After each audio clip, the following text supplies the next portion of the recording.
অমরনাথ যাত্রা। হর হর মহাদেব। যাত্রা প্রস্তুতি। কাশ্মীরের অমরনাথ গুহায় ভগবান শিবের উদ্দেশ্যে শিব ভক্তরা প্রতি বছর জুলাই আগস্ট মাসে যাত্রা শুরু করে। তার জন্য একটা যাত্রা পারমিট তৈরি করতে হয়। যাত্রা পারমিট তৈরি করতে হলে প্রথমে অমরনাথজি নামে অনলাইন থেকে একটা ফর্ম বার করতে হয়। তারপর সদর হসপিটাল থেকে স্বাস্থ্য পরীক্ষা করিয়ে তার একটি সার্টিফিকেট বানিয়ে সেটি বিভিন্ন ব্যাংকের মাধ্যমে যাত্রা পারমিট তৈরি করতে হয়। যাত্রা দুই পথে হয়ে থাকে, এক পেহেলগাঁও আর বালটাল। কিংবদন্তি অনুসারে ভগবান শিব পার্বতীকে অমর কথা শোনানোর জন্য এই গুহাটি বেছে নিয়েছিলেন।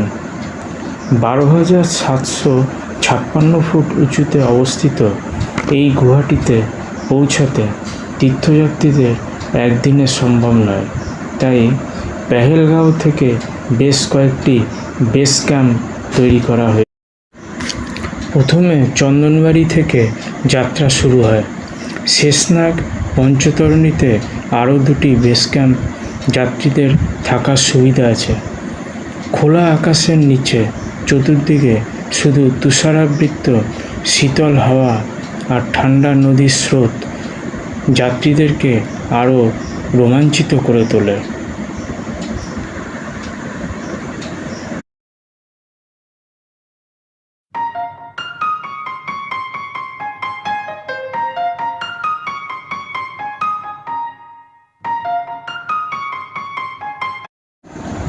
কথিত আছে ভগবান শিব পার্বতীকে অমরত্বের কাহিনী শোনাতে শোনাতে পার্বতীর ঘুম এসে যায়।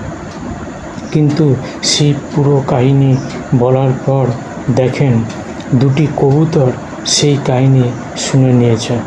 তখন শিব ক্রোধান্বিত হয়ে কবুতর দুটিকে মারতে যান, কিন্তু তারা ইতিমধ্যেই অমরত্ব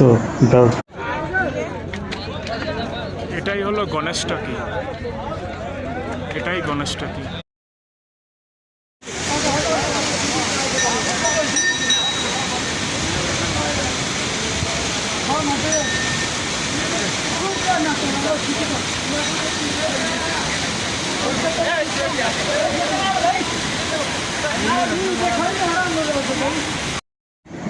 সুন্দর পাহাড়ি নদীগুলি দেখতে দেখতে মন যেন কোথায় হারিয়ে যায়।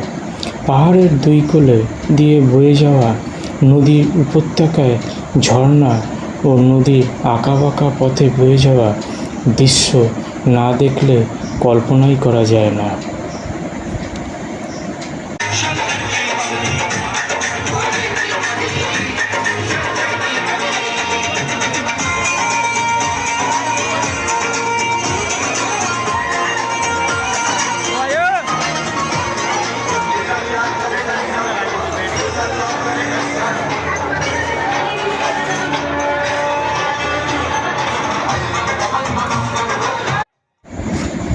মাঝে মাঝে বিভিন্ন বেস ক্যাম্পগুলিতে শিব ভক্তদের বিভিন্ন রূপে বিভিন্ন ধারায় নৃত্যগীতে অংশগ্রহণ করতে দেখা যায়।